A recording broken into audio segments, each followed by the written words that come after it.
Lacy, Brooks Pack, Bad Moon, Rising. Let's get straight into that. Carlos Foros had never seen a woman so exquisitely lovely as Valerie LeFuvre. He knew that Don had tried to molest her and seethed with anger that the cretin had attempted to soil this paragon of pulchritude. He envisioned a higher purpose for this prize, and he would find a way to pit her against a monster that was not supremely powerful but would still attack and attempt to slaughter her. He wanted to weigh her fighting skills against bestial ferocity, and there would be no ripping to shreds or gobbling.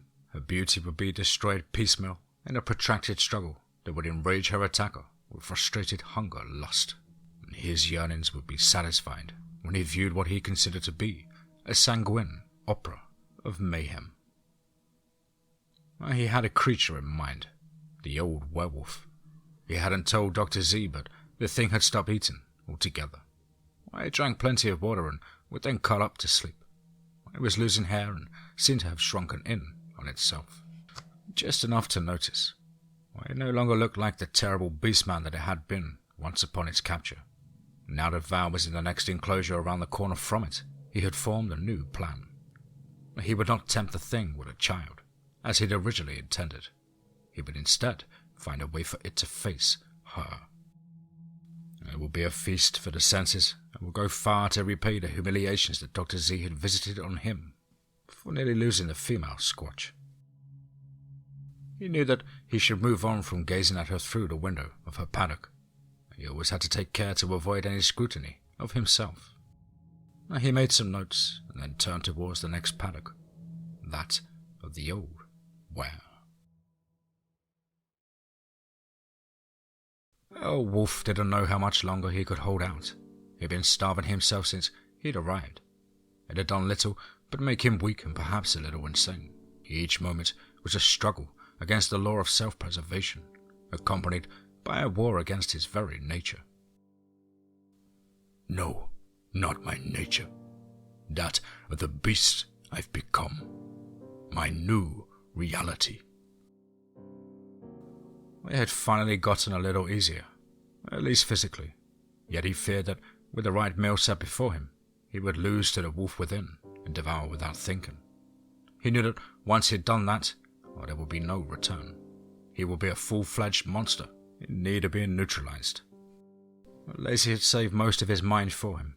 Her quick thinking, when he was first bitten, had provided at least a limited antidote, and since then, she and the rest of the pack had helped him to avoid eating the flesh of humans. Since his captivity, he wondered whether those were the factors in retaining what sanity he had. What higher functions of his mind he still possessed. His refusal to consume human flesh and blood. Now he was in a terrible danger of wasting the great fortunes that had fallen to him. He struggled to think of the past and to recall anything he could about having been a man. He knew that his physical health was falling once again. He'd been happy recently that his body had continued to incrementally grow stronger and more fit, yet now he felt weak and lethargic. He knew that the condition was mostly due to starvation, but he also understood that if he became weak enough, when the time came, perhaps he would be unable to consume whatever person he used to tempt his appetites, and that would be his triumph. He sensed the keeper standing outside his enclosure. He wasn't sure how he knew. He couldn't smell the thing, nor hear it. When he looked at the glass, he only saw his own reflection. Still, he knew. He considered standing and pacing to show that he was still healthy, even though he wasn't.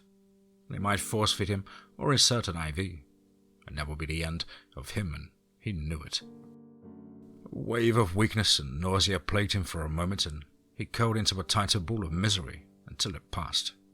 And when it had, the keeper had moved along as well. He considered his other worries, primarily Adele. What happened to his sweet young granddaughter? How had Lacy and the others reacted? Had they put themselves at risk, been captured, given up and fled? He had no answers and no idea of how to serve the pack. He could only adhere to his current plans and hope that they would lead to the best outcome. Lacy slowly crouched into position for her to spring. The two legs were the same who had captured Adele and Earl Wolf. She had no way to question them, but if the pack could take one alive, she might be able to get Jean Cloud to do it for her, if she could make him understand what she needed. Maybe she could simply frighten him into babbling. The other two legs in the group of hunters each possessed a strange effluvium that undercut their normal odors. The smell made them hard to distinguish from one another. Yet she, Oscar, and L2 had worked out that they were some type of dull-witted servants. They were a danger while the hunters were there to guide them, but would be easily discarded after the arriving was done. It had been weeks since the two pack members were taken. She and her maiden son had remained in the area and taken measures to ensure that they too did not fall victim to the traps. They'd overheard enough of what the hunters said to know that they rarely captured much of interest other than food creatures to feed the monsters. They still had hopes of capturing the squatch who attacked them when they took the snooping young woman, and thus the last natural cryptid in the territory. That meant that Pete's pack was already captured or killed, and it seemed that there must be other captured or created creatures at their base. And they had spoken only once and briefly. They had speculated that Old Wolf had chased Adele into the territory from somewhere else. They seemed to understand the natural enmity between Dogman and werewolf entities. They did not understand the loyalty of the pack. While the trio of dogfolk had scouted the trail of the hunters back to their lair, at least to the outside of it, there had been numerous cameras set up around the facility and the trails that led to it. And they were well concealed. Even the roadway looked no different than the many logging and utility roads in the area. It ended at a large garage that rested against the concrete wall at the base of the bridge. There were signs that indicated that it was a state-owned property and warned of dire consequences should anyone trespass. Now, after the initial visit, they had stayed as far as possible from the building. They knew that if there were more traps, they would be set to prevent intrusion. And Lacy knew that if any of them were spotted on camera, the hunters would stalk them with high-tech toys and low-tech rifles.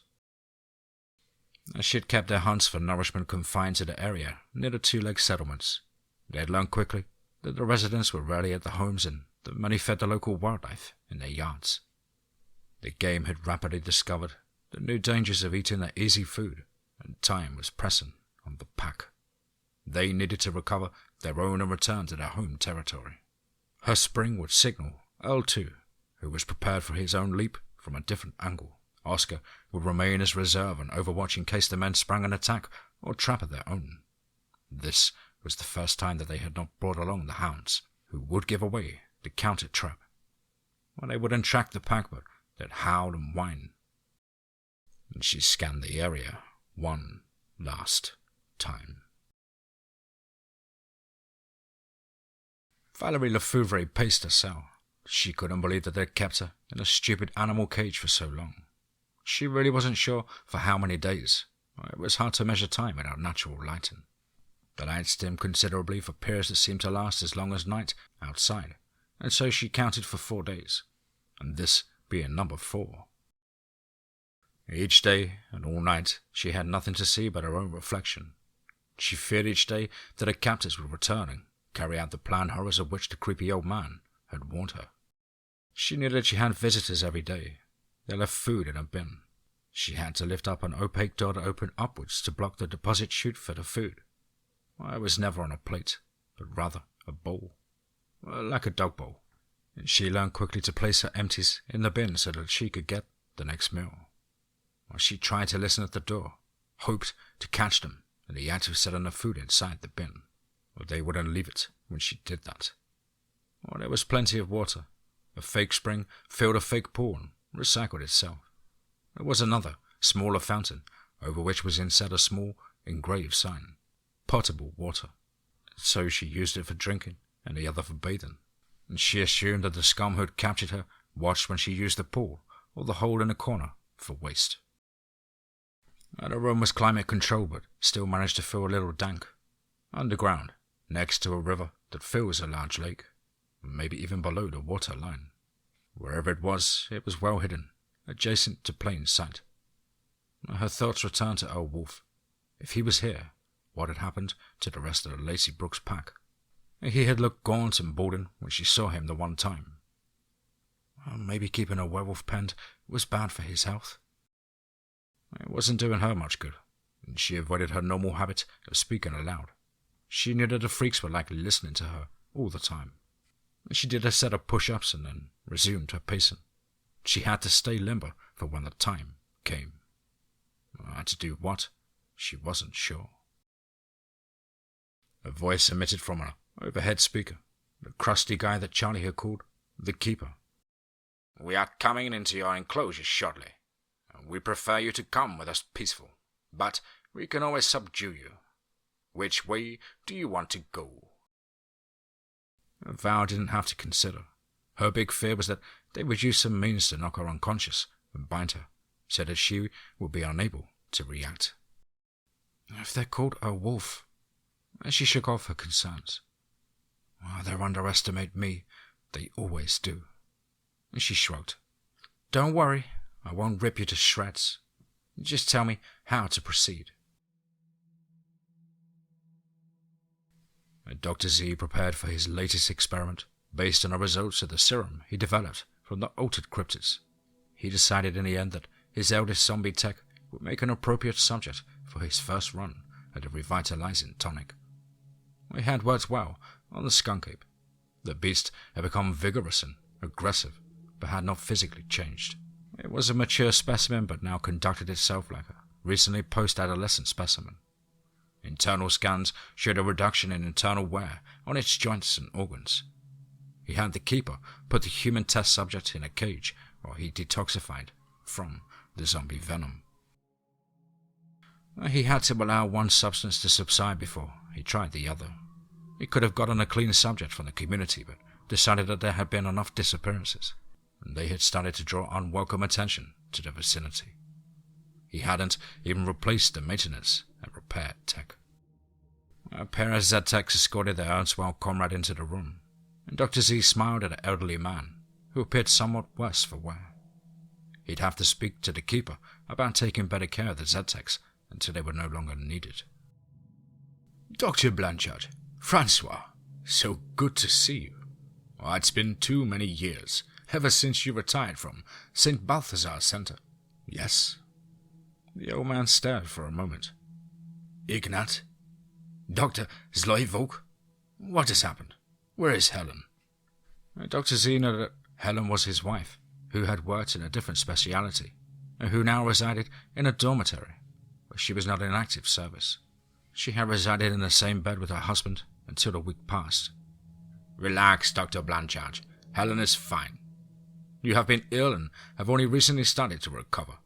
We thought it was best to keep you in quarantine. Please, come over and have a seat on the examination table." He was concerned for a moment that Blanchard might balk. It had always been disagreeable. Yet the man walked over, almost meekly, and took a seat. He then worried that there might be some lingering effects from the zombie venom. So many factors for which to account. He checked the latest blood test once more. Negative. Maybe just weary. He turned and resumed his blank smile. "Francois, from our tests, it looks like your blood has become stultified from the long-term progress of the vector. I recommend an IV drip with the latest inhibitor and a vitamin boost. Please lie back on the couch." Blanchard gave him a curious look. The man was definitely on the verge of exhaustion. Something's not right, Ignat. I heard that you two had retired. What is this place?" Despite his inquiry, he complied with Dr. Z's gentle but relentless guidance to a supine position. Blanchard looked around in alarm as the Z-Tech stepped forward and began to strap him to the examination table. "Why are you doing that? I'm not scared of needles. I haven't fought." Dr. Z, same vapid smile pasted on his features, reassured his patient. "It is merely a safety measure. Some patients have had adverse reactions. We only want to ensure that we make you well without unintended injuries." He slipped a needle into his former colleague's arm and began the drip. Well, there was a scent that wafted to Lacy for just an instant, of something rare in these parts. It was unlikely to interfere, but definitely caught her attention. One of the odd-smelling hunters stood, jaw gaping, eyes staring into the void. Its body mostly obscured the hunter called Don. Don bent to attend to something low on the ground, and the head of his slack-featured companion exploded. There had been no sound, no ear-splitting cracks of firearms, only a rock that continued on its journey after passing through the now completely vacated skull. It eventually struck a tree and lodged into the living wood with a crimson splatter. The pack had an unplanned ally, and she sprang into action with L2 in a split second. Don rose when the gore from the zombie splashed onto his head and shoulders. Gah! What the fu— He didn't get to speak again. The entire form of one of the other mindless groups slammed into him and knocked him to the ground, nearly senseless. Well, Charlie, who understood what happened to the first zombie, dove onto the ground and readied his rifle to fire at their attacker, if he could spot it. I know you're out there, Booger Squatch. Just for that, your lady friend's gonna lose an eye. Unless you want to give up now. He was about halfway through his pointless threats when 2 Z-Squad members crashed into him, each spilling gore and guts and reek. Lacy and L2 made quick work of the mindless Z-Squad, and then each seized a rifle from the 2 primary hunters. The shadow fell upon them, even as they stripped the hunters of their remaining weapons and gear. It was the old man of the forest. Oscar flanked it to one side, but they were typically peaceful beings. And this one looked angry, not at Lacy or her pack, but at Charlie. A low rumble issued from his chest, and his enormous hands clenched and flexed repeatedly. Lacy held up a poor hand and then used her language to try to communicate. She knew that there were some similar signs and expressions between her species and that of the big hominid-like being. We need these. We want to save our packmates. They will know things. We must move them, or they will be able to inform the others of their kind. The big jowl shook as the mouth closed and the billowing brow lowered in a scowl. He nodded and leaned down to strip Charlie of not only his gear, but his clothing. Oscar stepped forward and did the same for Don, who had recovered from the blow and who now looked around in anger rather than confusion. You scum! You know what's good for you? Your surrender. We won't hurt you. It would put you in with the others. If you try to hurt us... And Oscar ended the diatribe with a cuff to the side of Don's head that left the man stunned, and then hefted him under one arm. The Sasquatch picked up Charlie and tucked him under an arm in a similar fashion, and the group set out for a place where they could gain information from their prisoners. Lacy realized that they would have to find out something soon, and then make their move. There would be no time to seek out Gene or any other two-legs. This was a pack operation.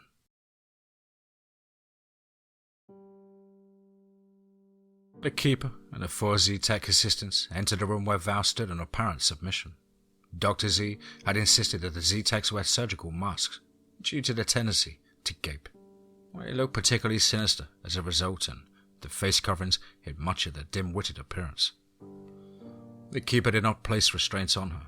She had been concerned about that, but instead he extended his arm and opened his hand like an usher, indicating her seat for a very poor opera.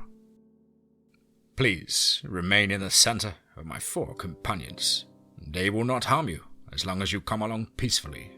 We are taking you to meet the head of this facility. Now, much of the trip will be downstairs, and afterwards he may decide to place you in different quarters, away from the beasts and degenerates of the zoo. The Keeper smiled, but Val had seen such smiles previously on sociopaths. She didn't want to go further underground, and even more did not wish to be confined so far from Earl Wolf. He looked pretty ill, and she had to find some way to help. She might also have to find and rescue Lacy or the others of her pack. She meekly assumed a place among the 4 escorts and examined how she might take out so many. She studied them and noted that they were 2 men and 2 women in baggy garments and lap coveralls. The hair that showed beneath their caps was of varying shades of grey or silver. "They're all geezers," she thought hopefully. "The keeper is the key. The rest will go down with busted knees or broken hips. Poor old codgers." The escorts led her to the left, away from old Wolf's enclosure. She had not been this way and decided to remain calm for at least a short distance. Perhaps at the head of the stairs, where they followed the wide corridor past more enclosures, and she caught her breath just a little when she recognized her niece, Adele, in one of them. The poor Dogman girl looked healthy enough but sat dully within her enclosure and stared into space. A bit of drool hung from one side of her muzzle, and then they reached the stairwell, and it was perfect. One set ascended and the other descended. The first two Z-Techs began their descent, and Val assisted them by a hard push to each of their outside shoulders. She calculated a move to throw them off balance, and so that they would fall in a heap and entangle their limbs. It worked better than she could have hoped. She stepped backwards and ran each of her elbows into the solar plexus of the other two escorts, and then squatted and seized their lower legs. She stood, and both beings fell to the hard floor. She finally turned to face the keeper. She drew the little blade from her brass sheath and moved swiftly towards him. She knew that he could handle himself from their first encounter, but she could see that he was doughy and slow from sloth. He knew techniques but had not been practicing, at least not on anyone with the wherewithal to resist. He stumbled backwards at the inception of her assault and now stared as stupidly as his charges for a moment. And it was a moment too long. Val delivered a toe scrape to his shin, followed immediately by a palm heel strike to his chin.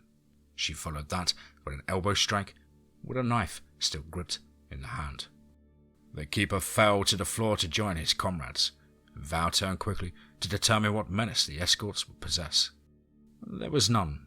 They each lay with their head fallen, clearly conscious yet unmoving, and showing no self-motivation without the direction of their master. Val turned back to the keeper. She seized his electronic key and a laminated card attached to the same lanyard. The card listed a series of numbers. A door code?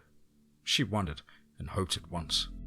He had an electronic pad on him as well, and she briefly considered slitting his throat and that of the 4 Z-Techs. Instead, she settled for taking a large zip ties from his belt and tying him to the 2 at the top of the stairs, and then tying a gag in his mouth with a pair of face masks that the zombies had worn. As she tied it in place with a lanyard, and then shoved the entire mess of flesh down the stairs and onto the first 2. She was sure that she was on camera. The keeper's pad included a red button that was inset to avoid accidental activation, clearly an alarm system. Providing he had not activated it, and no one was watching the screens too closely, she had a short time to collect her friends and make for the exit. And so she ran back towards old Wolf's enclosure.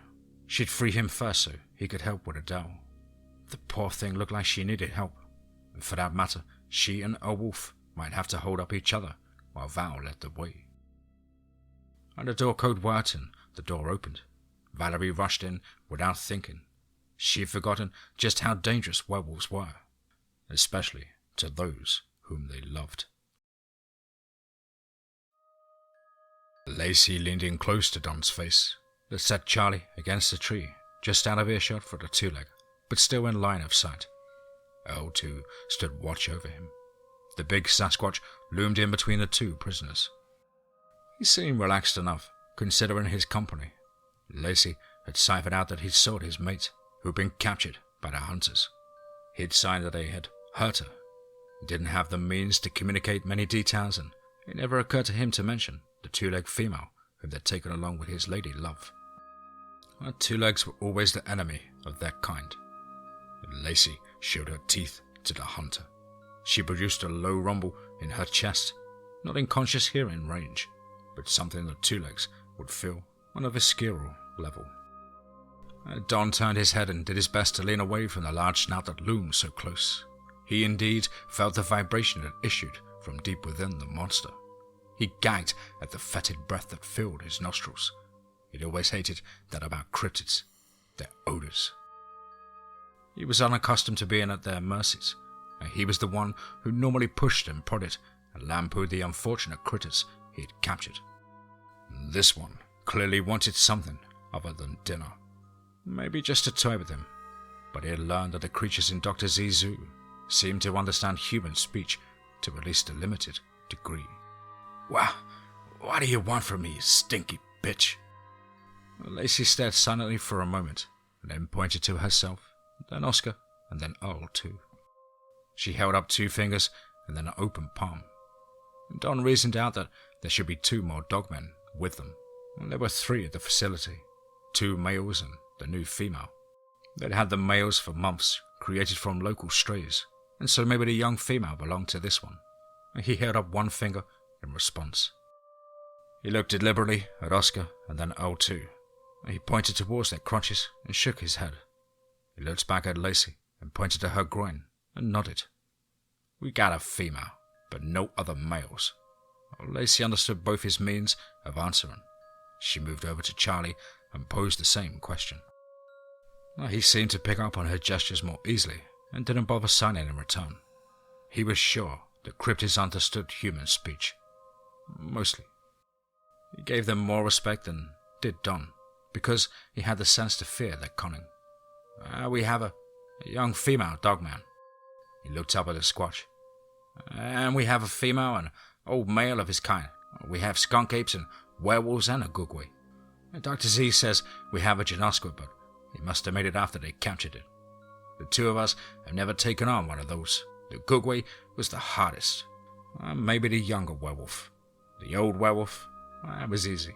We kept him from hurting the young female dogman. He tried to break into a trap to get at her, but we stopped him and kicked his ass after he was down. He added to gain some points with his inquisitor. Lacy huffed in disgust. She considered slapping the idiot upside his head for bragging about bullying her father. However, she wanted to have a guide when they attempted to strike the facility. Lacy huffed in disgust. She considered slapping the idiot upside his head for bragging about bullying her father. However, she wanted to have a guide when they attempted to strike the facility. Charlie had proven the most helpful. Thanks to her origins, she knew enough about technology to take away the plastic cards that the men wore around their necks. They had left the other devices back with their clothing. She kept Charlie's and gave Don's to the squatch.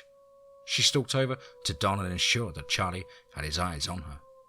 And she casually ripped Don's head from his shoulders and tossed it at Charlie's feet. It was a good toss. The lad had face up, mouth still working with nerves that had not quite died, and a brain that still had seconds to register what had happened. Charlie choked back the bile that rose in his gullet. Told you, Don. Old Wolf was stunned when he saw a figure that burst through the doorway to his paddock. He caught a whiff of her to confirm her identity. It was the female, the one who gave him pleasant dreams, the one whose blood stirred his own, and whose scent caused his stomach to gnaw on itself. He rose, weakly, having to use his arms to push himself from his bed. He climbed shakily to his feet and growled menacingly at the figure before him. He tried to loom over her, but found that he was no more than half a foot taller than she was. What happened to my towering physique? He wondered. The female two-legs stared at him in obvious alarm. Her fear stench made his mouth water. Or is it just drool? He again wondered at his own weakness. His legs began to literally tremble with effort, though whether the effort was to restrain himself or remain upright, he was unsure. He wanted desperately to jump and rend this one. She was the target for his hunger lust. Yet he struggled with the concept. He loved this one. He didn't want to harm her. He couldn't devour someone he cared for. Yet he felt he must, or he would perish from starvation. His internal struggle mounted, and then she spoke. Oh, it's me, Val. Do you recognize me? Look, I don't want to rush you, but if you can still walk, we have to get out of this place. I found Adele down the corridor. Her cell was right by a set of stairs that lead upwards. I'm not sure if it's an exit, but We have to try. Do you understand? Val grew instantly angry at the mention of Adele. He wanted desperately to save his granddaughter. He promised her and her mother. The anger gave him some energy and resolve. He stiffened both of his legs to steady himself. He determined to answer this two-legged woman, this Val. Unthinkingly, and for the first time in uncounted months, he spoke using a human word. His muzzle had reduced to the point where he could answer, yes. Val gestured for him to come along. She didn't quite dare to touch him, and she was terribly concerned at his appearance. Yet it was definitely Uncle Earl, her Earl. She led, and he followed. They made their way to Adele's enclosure, and saw that she still sat, still stared and drooled, eyes and expression vacant. Val worked her magic on the door while Earl examined the bodies piled on the stairwell. One pair of eyes glared up at him with understanding. The others were expressions like Adele's. He knew those eyes. He hated those eyes. He wanted to rend them from the ugly fat face and bite into the neck. Earl, come help me with her, Valerie called and broke the spell. He sent one last baleful look towards the keeper, and then turned to seek his granddaughter. Adele, he growled when he saw the young dog woman. He tried to awaken her with his tone, but she only stared for a moment and then raised her head. She looked towards him expectantly, but otherwise she did not acknowledge his address. Come on, sweet one. We must go find our pack. She rose and waited for him to step back, and then followed. He turned to Val. Lead the way. We are both weak and will have to help one another, but we'll keep up. He was startled at the alacrity of which he regained his ability to speak the two-legs language. He had more struggles to speak to Adele in the language of the long snouts and large teeth. They followed Val out of the stairwell and started to climb. He had to coax Adele and give her specific instructions to continue to follow him. He did not know what was wrong. They would have to learn more after they had made their good escape. His ears were still sharp and he heard noises coming from the corridor below, even as they cleared the first landing. He confirmed with a quick sniff. Val, people coming, he warned. She looked down and nodded. There wasn't anything to do but continue as quietly as possible. She couldn't rush her cryptid companions in their conditions, and she wasn't sure where they were going anyway. She regretted not slitting the keeper's throat. Once whoever it was that headed down the corridor found that one, or he'd tell on the escapees. No use crying over unspilled blood, she remonstrated herself. Dr. Z had decided that while he awaited the results of his latest experiment, he would take a tour of his facilities and see whether his manager was doing his duties. He'd like to see for himself, especially after the female Sasquatch's escape. The Z-Techs had assignments or rested in their dorm. He wasn't sure that they slept the way normal humans did. He was reasonably sure that their minds were in constant sleep/dream mode. Narcisse had hinted at that, something just shy of a lucid dreaming state. Later, when he had time, he would conduct a study on the effects of the zombification. And the Z-Squad guards were in place, mainly as response devices in case something went wrong. Most doubled as hunters, and Charlie and Don had several out to help them check traps. Those two, especially Charlie, had done a good job. Virgin on great. In the beginning, there had been 2 other professional hunters, but the cryptids tended to take a toll. He pondered his specimens. Only a few more were of local origin. Most had been created here from the natural venom of the originals. They had started as local yokels and their pets. He was sure that his was not the only research facility for the operators, but each one had different purposes. He had created the side project for his own vivification serum, and wondered if there were multiple function facilities. Others likely worked on something similar, methods to gain the strengths of cryptid monsters without having to suffer the defects of form and mind that accompany their transformations, for those that did so, or their nature for those that simply were. He began his inspections of the paddocks and worked his way down the long twisting corridor that turned back on itself so many times. He'd never counted how many. It had never mattered. Perhaps he would set a Z-Tech to the task on the next slow day. He made it nearly to the end, and he was particularly anxious to see the 3 new specimens, though he had the keeper remove the human girl up to the regular locked room in the upper part of the plant, near the labs. He was concerned over the old werewolf. It had lost some mass along with its fur. The ears had shrunken, as had the muzzle. They would have to tempt or goad it into eating, and he would requisition a child from the traffickers.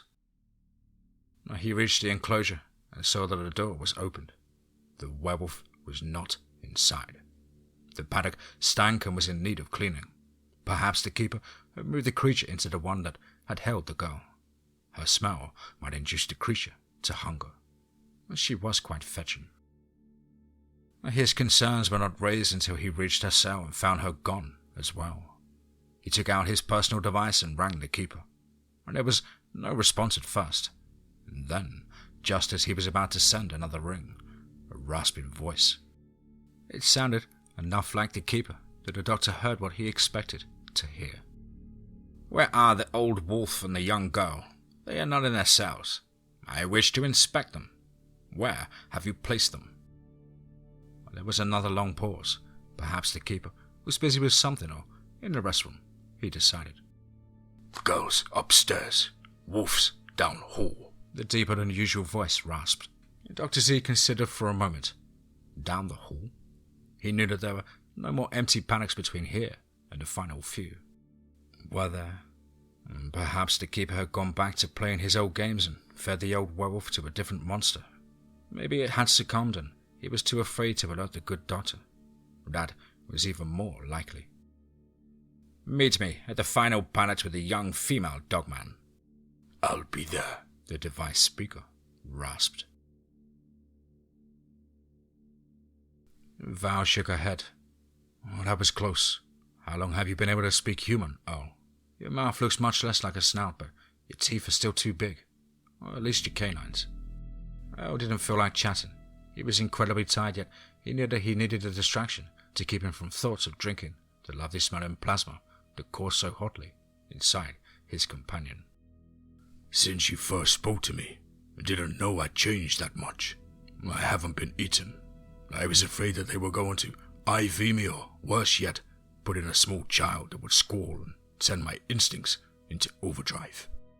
Well, it was a long speech for him, and it made his mouth tired, trying to form the words. "We've reached the top," Val informed him. Adele still stared, mindlessly. She tried the keycard, and it gave an indicator light for her to punch in the code. She used the one she had. It didn't work. She tried again, and the reader flashed a message that she had only one try before security staff were notified. She tried again with the numbers reversed, and the door clicked open. But just as Adele, who brought up the rear, cleared the threshold, she heard an alarm sound. It wasn't all that loud, but it was accompanied by flashing lights and a synthesized voice. "Security alert. Front entrance. Security alert. Front entrance." The doorway had opened onto a small landing that faced the lake. A set of stairs led down to the head of a dirt trail that led into the woods. The trio of escapees piled down the stairs and set off up the trail. They had to find transportation, or the hounds would be on them, Val realized. And then another thought intruded. The alarm had been for the front entrance. Surely this was not it. It had to be the one with the garage. Someone from the facility had clearly been in a corridor. Now someone else was knocking at their front door. Someone uninvited by the owners, but very welcome for her own purposes. Lacy stepped through the garage door and stalked around for a moment to scout it. She found the entrance to the main facility. There were no problems, but paused and listened and smelled before she signaled the rest of the pack to enter. The Sasquatch came in, and Charlie slung uncomfortably under its arm. Oscar and all two padded into the garage and quickly did a secondary check. They met at the large door, and Charlie waved. "Hey, you gotta use the card and code to get in that door. Can you read numbers?" Lacy signaled to the old man of the forest, who dropped Charlie Charlie grunted but climbed to his feet. He didn't need a second lesson in consequences. Don's severed head had been enough to cow him. He was after money, not glory, and even as he typed in the numbers, the alarm sounded. He looked up startled, and he pointed to the camera nearest to the door. "Security spotted us. Time to fish or cut bait." He slowly backed away from the door, but Oscar's chest acted as a backstop. The big Dogman stepped around him and took a hold of the door handle. He pulled with all of his strength and weight, and the handle broke off in his hand. He stared at it in disgust and frustration for a moment, and then tossed it aside. And then the door opened. And the Z-Squad guard stood and stared at the group with no comprehension of what he saw, just the impulse to follow his last instructions. Oscar gutted the creature and it slumped to the floor, still staring vacantly as it died. The pack surged forward and left Charlie on the doorstep. He employed the better part of valor and fled to the big truck. Naked or not, it was time to haul ass. His. Dr. Z heard the alarm and saw the flashing lights in the corridor like all the rest. He hurried back through the corridor to get up to his office. It was armored and protected against assault and had an escape hatch should the need arise. He hadn't quite made it down to the end of the corridor, so Carlos and his Z-Tech attendants continued their uncomfortable and frustrated response on the stairwell. The good doctor intended to stop at the control room and check the monitors. He had no idea who or what could have invaded the perimeter. Perhaps his human monitor could tell him, considering what he held in confinement, all the creatures and cryptids. It could be anybody. His primary hope was to get back in time to check on Blanchard. All else was secondary to that experiment. It could literally mean his life. And even now the hammering in his chest from stress and exertion put a strain on his heart. And he knew that, as fiercely as it seemed to pound, it was in fact very weak and in a bad state. When he heard sounds from up the corridor, sounds of violence, he glanced around to determine where he was. He had made it back to the halfway point, but would make it no further if he was discovered. He quickly examined and evaluated the panics around him. Ah, the one with the skunk ape. It had undergone his tried zombification, where it sat now staring into the middle distance. A rope of drool hung from the side of its mouth. He quickly scanned his card and entered the code for the enclosure. The beast did not move or give any indication that it understood the unfolding events, and that the door, its escape route, was open and unguarded by any save an old, decrepit man. Dr. Z fished in his pocket and pulled out his wallet. He used it to block the door lock to keep it from engaging. It would click, but it was the only way to ensure that he had a means of egress. He hid himself behind the thorny shrubbery, even as the invaders approached. "Come on, we'll go to the road. We can't go far, so we have to be smart. There was a Sasquatch who ran in this direction. She must have been going somewhere." Val led the two struggling monsters down a gum trail that split from the primary one, and as they proceeded, they heard the roar of a large diesel engine as Charlie made tracks down the State Park Road towards the highway. She decided on a bold move and stepped out onto the roadway. "Adele, when the truck stops, tear open the door and pull out the driver." "If the truck stops," she internally pled. And Charlie couldn't believe his eyes. The hot chick they grabbed a few days ago stood in the middle of the road and waving her arms frantically. "What's she doing outside?" he asked, even as he brought the truck to a stop. He started to roll down the window when from his periphery he caught the sight of a large shadow that all but flew towards him from the back end of the truck. Before he could react, the door was ripped from his grasp and all but sprung its hinges as it tore open. Hands with razor claws grasped him and pulled him close to the face of a Dogman. No, it was a dog girl, and one of the subjects on which Dr. Z had tried out his zombie venom. Her face and stare were blank, like every zombo he'd seen. She still had nauseating breath, and it caused him to fight back his last meal. "Adele, hold him for a moment." Valerie spoke with authority and gentleness at once. Hey, miss, ma'am, you remember? I didn't do nothing to you the other day. I was just doing my job, you know? Charlie rolled his eyes towards Val. He couldn't move effectively since he was pressed against Adele's chest. Val grinned. It was not a grin that would inspire confidence in the supplicant. Oh, I recall. You let your scumbag friend put his hands all over me. You did nothing but put me into a zoo to be experimented on by freaks. Sure, you're a paragon of virtue. Hey, lady, I know you got beef with me, but there's some of these monsters at the lab. They just broke in. They killed Don, so I was going out to get help. Val laughed without humor. You have a radio or something like it in the truck. Why not use that to request assistance and then go back in with guns blazing? Well, Charlie simply looked at her with pleading eyes. He knew that there was nothing he could say to convince her to have mercy. Maybe I could help you. Give you a ride or something. He didn't get any further. A large hand cuffed him hard on the side of his head and neck. He fell silent when he lost consciousness, still clutched close to Adele. Val looked up at the infuriated face of Earl, less Earl Wolf by the hour, it seemed. His transformation in reverse. He stared into her eyes. I had to hit him. I was about to bite his head off. I'm not sure I could anymore, but I can't imagine that human blood would do me any good. It might do plenty of harm, though. What he said, did he or his partner, did they molest you?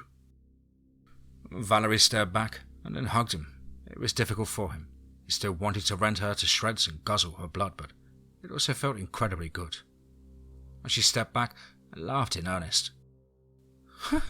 You think that with all you and Jean and Knox had taught me, after all the funk jitsu classes, that a turd like that would get to touch me inside my clothes? This one didn't even try. I crunched his friend's doodads for him and broke his nose. Besides, worst thing any of them did was watch me use that hole in the floor to pass for a toilet. Earl fought down his murderous instincts, a fight that he'd won more easily than he had since his initial transformation. He grinned at her with something more akin to a human expression. He said something about other dogmen. Had to be Lacy and Oscar. He glanced up at Adele in hopes that the names of her parents might awaken her, and they did not. He spoke gently to her. Adele, you are holding garbage. Throw away the filth. Adele wadded up the unfortunate Charlie, who began to regain his senses, just in time to feel his bones shatter. He screamed piteously, but received no sympathy. Adele looked around in confusion. She saw no trash receptacles, and grandfather had always told her to use them. Earl saw the confusion and chuckled when he realized what had caused it. He looked towards Val. She's looking for a trash can or a dumpster. I taught them how to clean up after themselves. Went around 2 legs. Lacy and company rushed down the corridor and looked through each glass. She sniffed the air desperately and listened for the cries of her daughter or her father. At one door, she paused for a moment. It smelled of 2 legs, an old male. The door lock was wedged open with a wallet. She removed it and tossed it onto the floor, and then closed the door and locked Dr. Z in with the skunk ape. Oscar and L2 leapfrogged on ahead in a frantic search. At any moment, she expected 2 legs with guns to start firing into the pack.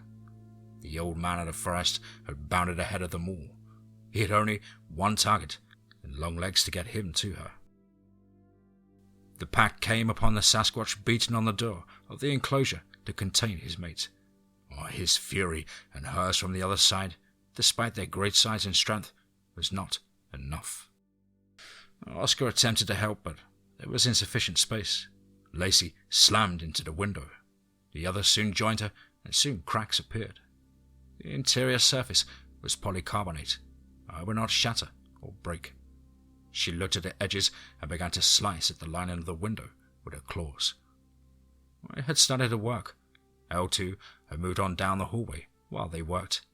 He now came bounding back, an eager expression on his chops.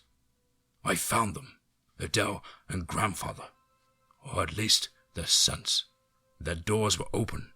Their scents were odd, but it was them. There was another. Aunt Val, your sister."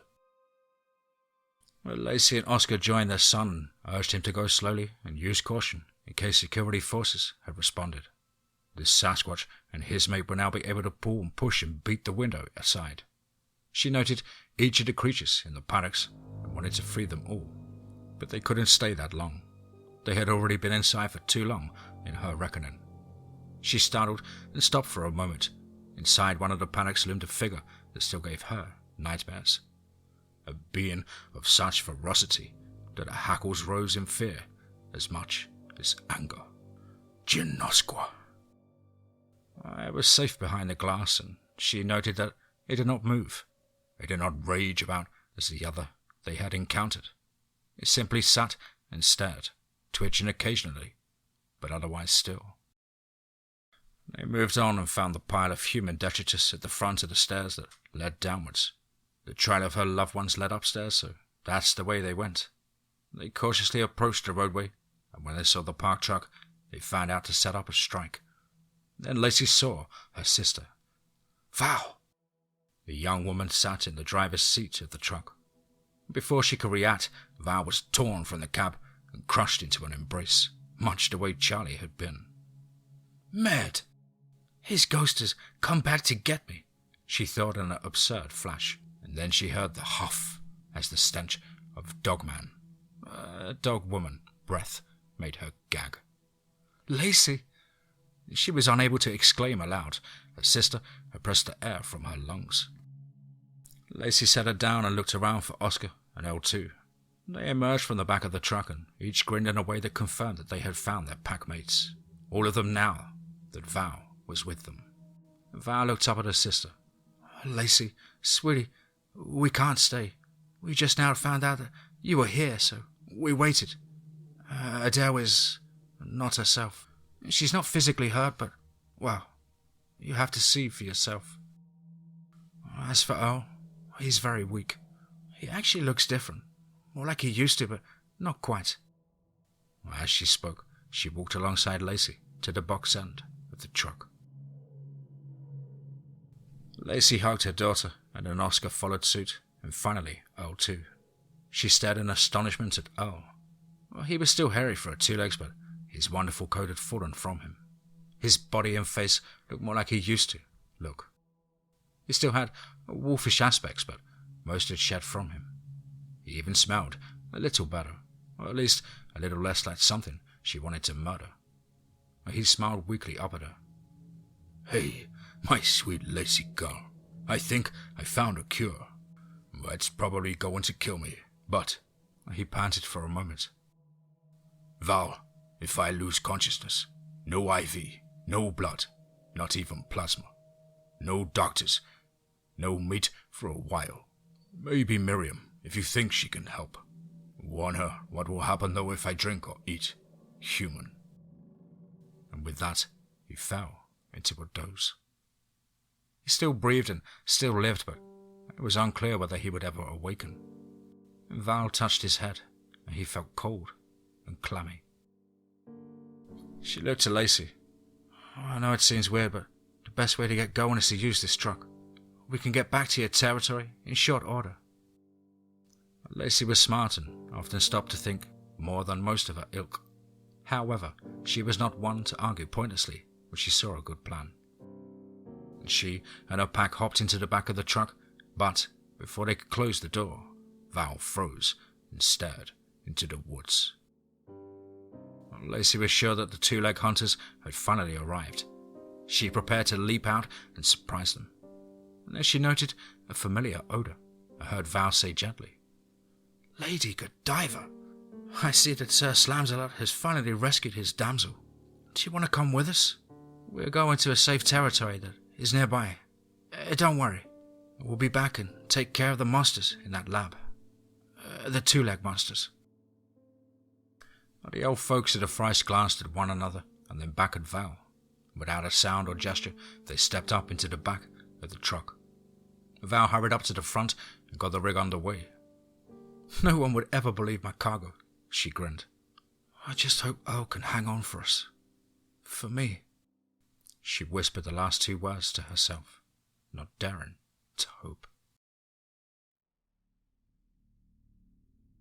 Dr. Z was in near panic. Pain and pressure had begun to build in his chest. The skunk ape showed signs of awakening from its trance-like state, the lab-grown version of the zombie venom. There was a rattle at the door as it opened, and there stood the keeper, looking very much worse for wear. Dr. Z, you don't look very well. We best get you upstairs. The live monitor got herself smashed to pieces against all the equipment in the control room, or at least the monitoring stuff. They arrived at the lab room where Blanchard had been. The straps were undone, the man was gone. The stupid Z-Techs! All Francois had to do was to instruct them. Still, he should have been unconscious for at least another night and day. Mr. Force, I am too weak to proceed. Please go on to the control center and initiate the total lockdown mode. The keeper bobbed his head and shuffled out of the room to do his boss's bidding. Dr. Z, with trembling hands, fed a fresh IV needle into his arm. Fortunately, his veins protruded with age, or he would have had more difficulty. He set up the bag for the final lot, the third batch. His vision had blurred and he missed the first batch, the one he'd given Dr. Blanchard. The second batch was tucked away on the opposite side of the refrigerator shelf, and he had reservations about the third batch, or it contained more of the mutation catalyst, but he didn't have time to look. He slipped into the worst phase of his heart attack, even as the drip began. And as his vision grayed, he was sure that he had run out of time. He faintly heard the empty, synthesized voice of the notification system warning of the impending total lockdown and sealing procedure.